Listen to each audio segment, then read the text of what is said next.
नमस्कार.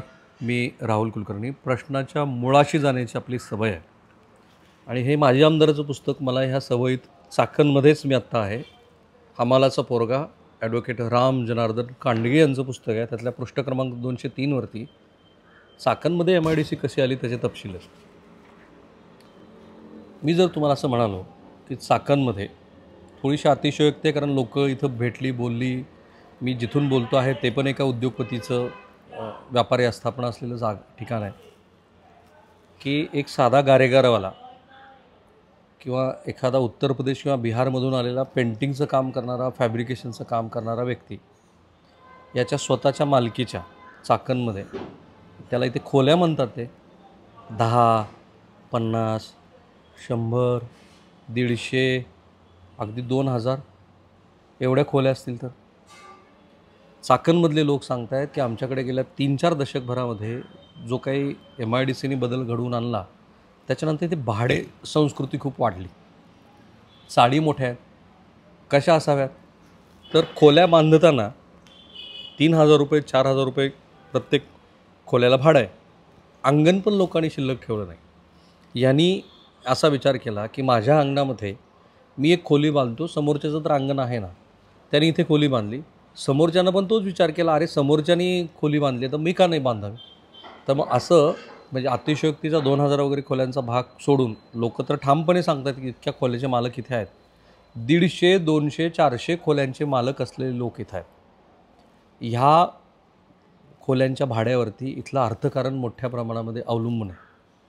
पुढच्या पिढीमध्ये कष्ट कमी करण्याची प्रवृत्ती बळावली, कारण लोक असंही म्हणाले की आमच्या इथले काही लोक, आणि अर्थात बरेच लोक कष्टाळू असतात, पण काही लोक सकाळी पहाटे 11 वाजता वगैरे उठतात आणि 11 वाजता उठून मग त्यांचा दिवस सुरू होतो, कारण भाडं व्यवस्थित आहे.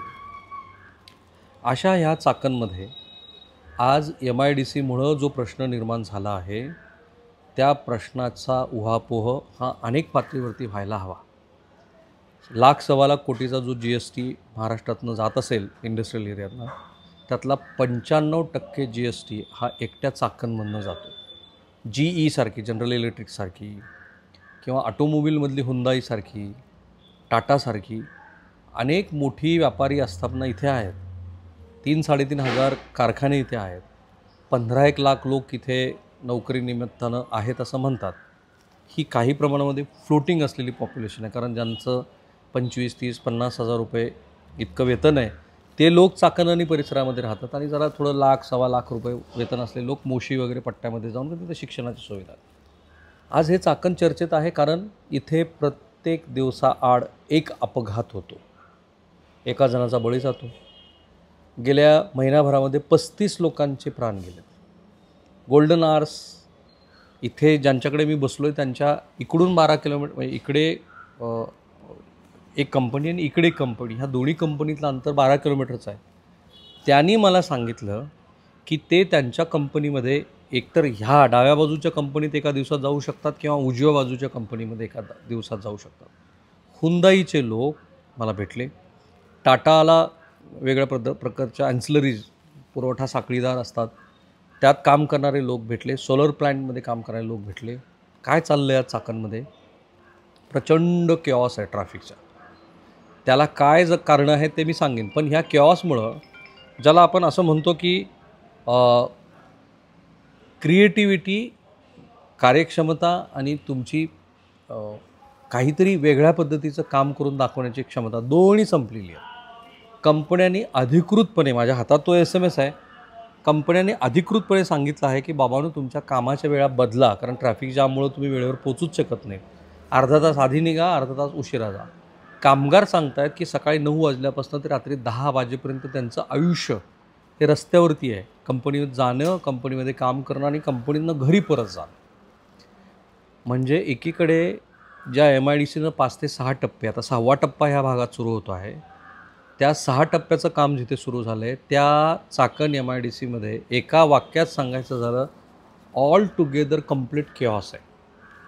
ज्या आंतरराष्ट्रीय कंपन्या चाकणमध्ये येऊन काहीतरी काम करू इच्छित आहेत त्यांना इथल्या ट्रॅफिक कंजेक्शनचे फटके बसतात. 3-3, 4-4 तास उशीर होतो आणि ते अवाक होतात. त्यांना हा विचार पडतो जो आपल्याला पडला पाहिजे की महाराष्ट्रातली नंबर 1ची MIDC, कारण याच्या आजूबाजूला 5-6 वेगवेगळ्या MIDC आहेत. त्या MIDCमध्ये ज्या जिल्ह्याचे पालकमंत्री हे राज्याचे 5-6 वेळचे उपमुख्यमंत्री आहेत, त्यांच्याबद्दल लोकांचा आता राग आहे की त्यांनी काहीच केलं नाही. मी बोलतोय श्री अजित पवार यांच्याबद्दल. ते इतके कार्यक्षम वगैरे आहेत. त्यांनी ना हिंजवडीमध्ये लक्ष दिलं, ना त्यांनी चाकणमध्ये लक्ष दिलं. आता फायर ब्रँड असलेले, सभागृहात उत्तम बोलणारे अमोल कोल्हे ह्या मतदारसंघाचं प्रतिनिधित्व आहे त्यांच्याकडे. सुप्रिया सुळे त्यांचा लगत इथे मतदारसंघ आहे. श्रीरंग बारणेचा इथे मतदारसंघ आहे. दिलीप मोहिते इथे माजी आमदार आहेत. उजव्या हाताला, डाव्या हाताला इथे दिलीप वळसे पाटलांचा मतदारसंघ आहे. You name it. म्हणजे पुणे जिल्ह्यातले जे हुज हू राजकारणी आहेत, त्या राजकारण्यांचा इथे वावर आहे. तरीसुद्धा चाकणमध्ये आज लोकांच्या दृष्टीनं आयुष्य म्हणजेच चिंता, आयुष्य म्हणजेच ट्रॅफिकची दगदग, आयुष्य म्हणजे सुखासीन आयुष्याची दूर असलेली कल्पना. मुलं शाळेला जे जात आहेत त्या मुलांना शाळेत पोचायला कित्येक तास लागतात. मला एका वाक्यात सांगितलं, दुर्दैवाने तुम्हाला जर हार्ट अटॅक आला तर तुम्ही जो गोल्डन आवर्स असतात त्या गोल्डन आवर्समध्ये रुग्णालयात पोचूच शकत नाहीत, आणि म्हणून बेटर की तुमच्या नातलगाने तुमची आशा सोडून देणं. मी डॉक्टरांना विचारलं. डॉक्टर म्हणाले चाकणमध्ये बाहेरून डॉक्टर तज्ज्ञ, भूलतज्ञ, ऑपरेशन करायचं, ऑपरेटिव्ह पार्ट येतच नाहीत. चांगले डॉक्टर चाकण सोडून बाहेर गेलेत. गोल्डन आवर्समध्ये योग्य तो उपचार मिळाला नाही, म्हणून गेल्या आठवड्यात 2 जणांचे प्राण गेले. या ठिकाणी 2 रस्ते आहेत, नाशिक पुणे आहे आणि दुसरा तळेगाव दाभाड्यापासून शिक्रापूरला जाणार आहे. दोन्हीही रस्त्यावरती हीच परिस्थिती आहे.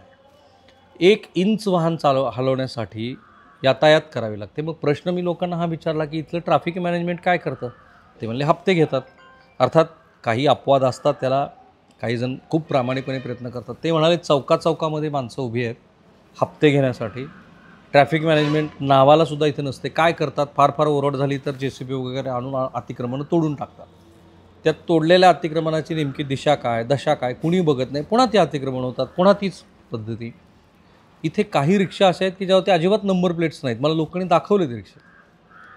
त्या नंबर प्लेट्स नसलेल्या रिक्षाकडनं हप्ते घेणं, ट्रॅफिक मॅनेजमेंटच्या ऐवजी हप्ते घेणं असा इथल्या स्थानिकांचा आरोप आहे. सगळेच पोलीस असं करतात असं माझं अजिबात मत नाही.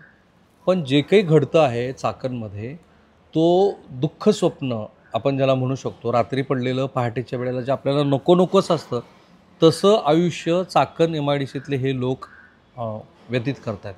आणि थोडी नाही, चाकण MIDCतनं जी एम्प्लॉयमेंट जनरेशन होते, चाकण MIDCतून लोकांना जो रोजगार मिळतो, त्याचबरोबर चाकण MIDCचं राज्याच्या विकासामध्ये असलेलं जे कॉन्ट्रिब्युशन आहे, त्या कॉन्ट्रिब्युशननंतरसुद्धा हीच परिस्थिती आहे. आणि म्हणून तो हा दिवस जो माजी आमदारांनी लिहिला आहे महामालाच्या पुस्तकामध्ये, 1 जानेवारी 1979 हा नववर्षाचा दिवस या तालुक्याला औद्योगिकरणाचा नवा इतिहास घेऊन उजाडला. या दिवशी शिरूर नगरपालिकेनं बांधलेल्या नगरपालिकेच्या अद्ययावत मंगल कार्यालयाचं उद्घाटन माननीय मुख्यमंत्री शरदरावजी पवार यांच्या शुभ हस्ते झाले. तेव्हा पुलतचा प्रयोग होता, कारण ही गोष्ट जर 79ची आहे तर तेव्हा शरद पवारांनी वसंतदादाचं सरकार पाडून महाराष्ट्रात मुख्यमंत्रीपद मिळवलं होतं. ते सर्वात तरुण मुख्यमंत्री महाराष्ट्राचे झाले होते. तर ते इथे आलेत. खेड तालुक्याला लागून असलेला हा तालुका असल्यानं शिरूर नगरपालिकेचे अध्यक्ष माननीय रसिक शेठ धाडेवाल यांनी मलाही या कार्यक्रमाचं निमंत्रण दिलं होतं, म्हणजे या आमदारांना. माननीय मुख्यमंत्री यांचा कार्यक्रम असल्यानं मी या कार्यक्रमाला न चुकवता गेलो. या कार्यक्रमाच्या जाहीर सभेत माननीय नगराध्यक्षांनी शिरूर तालुक्यात MIDC सुरू करण्याची विनंती केली. ही विनंती मान्य करताना मुख्यमंत्री शरदराव पवार यांनी जाहीरपणे सांगितलं की या जिल्ह्यात बारामती, जेजुरीनंतर खेड तालुक्यात चाकण परिसरात प्रथम MIDC सुरू करण्यात येईल व त्यानंतर शिरूर तालुक्यात MIDC सुरू होईल. चाकण परिसरात MIDC सुरू करण्याची घोषणा शिरूर गोड नदी इथं मुख्यमंत्री शरद पवार यांनी 1 जानेवारी 1979 रोजी केली. भौगोलिक अनुकूलतेबरोबर कारखानदारीस लागणाऱ्या वीज, पाणी, जमीन, कुशल कामगार वर्ग, वाहतूक, दळणवळण, रस्ते, औद्योगिक शांतता या सर्व गोष्टी विचारात घेता चाकणचा परिसर औद्योगिकदृष्ट्या अत्यंत अनुकूल आहे, विच इज ट्रू. एकतर नाशिक फाटा जवळ आहे, नाशिक हायवे जवळ आहे, पुणे जवळ आहे, मुंबई पुणे एक्सप्रेस हायवे जवळ आहे, पाऊस फारसा नाही आहे, सह्याद्रीच्या डोंगराच्या माथ्यापासून थोडासा दूर आहे, फार उष्णता नाही आहे, फार थंडी नाही आहे, असा हा सगळा अनुकूल परिसर. आणि मग या ठिकाणी आत्ता हा व्यवसाय उद्योगधंद्याचा जसा वाढत गेला तसं जगातले टॉप उत्पादक, म्हणजे मला असं सांगितलं गेलं जगामध्ये जे गॅस निर्माण करणारे जे पहिल्या 10तले काही गॅस उत्पादक असतील ते चाकणमध्ये मेजॉरिटी चाकणमध्ये आहेत. चाकणमध्ये ऑटोमोबाईल इंजिनिअरिंग आणि फॅब्रिकेशन बरोबर ह्या सगळ्या व्यवसायाबरोबर गॅस इंडस्ट्री आहे. तुमचं प्लास्टिकचं मॉडलिंगची इंडस्ट्री आहे. सोलार पॅनल इथे बनत आहेत. पण असं असूनसुद्धा इथे झेब्रा क्रॉसिंग नाही आहे रस्त्यावरती.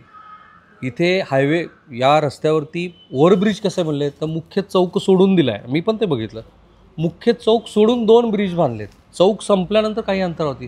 तर ही कुणाची तरी सोय आहे असं लोकांचं म्हणणं आहे. आणि खास करून ते अजित पवार यांच्या राष्ट्रवादी काँग्रेसच्या कार्यकर्त्यांना ह्याबद्दल दोष देतात.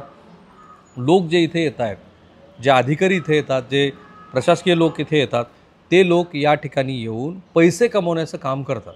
त्यांना काही करून इथे पैसे छापायचे असतात. ते पैसे छापतात. पैसे छापून मग आपला नोकरीचा भाग संपला की ते इथून परत जातात. असं इथं असणाऱ्या अधिकाऱ्याबद्दलचं लोकांचं आकलन आहे.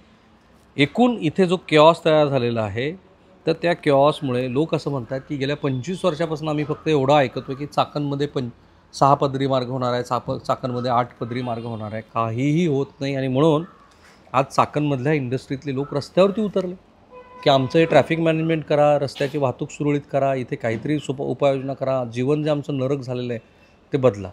मला चाकणबरोबर महाराष्ट्राच्या उद्योग व्यावसायिकांना प्रश्न विचारायचा आहे. कारण लोकांनी असा दावा केला आहे की गेल्या 6-1 वर्षामध्ये 22% ॲन्सिलरीज या इथून शिफ्ट झाल्या गुजरातच्या दिशेनं.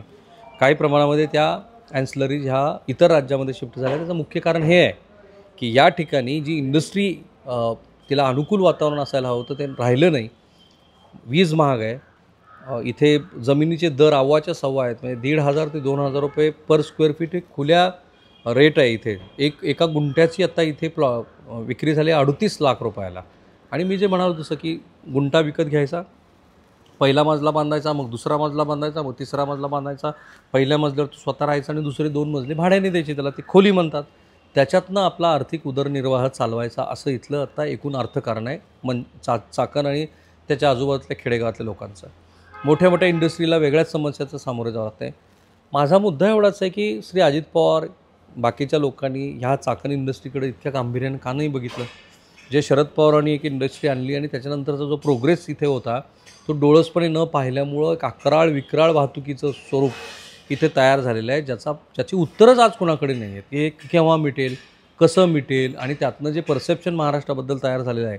आपण हिंजवडीतला IT पार्क नीट सांभाळू शकत नाही, आपण चाकणमधली इंडस्ट्री नीट सांभाळू शकत नाही आणि म्हणून लोक कंटाळून हे गुजरातला किंवा इतर राज्यामध्ये जात आहेत.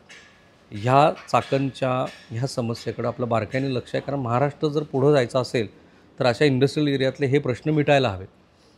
मला असं लक्षात येतं की पुणे असेल किंवा चाकण असेल ह्या परिसरातला जो विकास गेल्या 25 वर्षामध्ये होणं अपेक्षित होतं तो झालेला नाही आहे, तो मागे पडला आहे.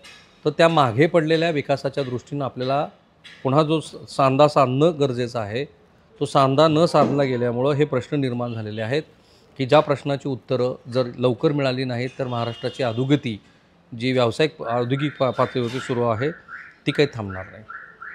थांबूया आपण इथे. माझा प्रयत्न आहे की हा प्रश्न समजून घेऊन महाराष्ट्रासमोर मांडायचा, उपाय पण सुचवायचे. इथल्या लोकांकडे बरेचसे उपाय आहेत. इथे तुम्ही आलात, प्रशासकीय पातळीवरच्या यंत्रणेने ह्या प्रश्नाला समजून घेण्याचा प्रयत्न केला तर निश्चितपणे त्याची उत्तरं मिळतील. थांबूया.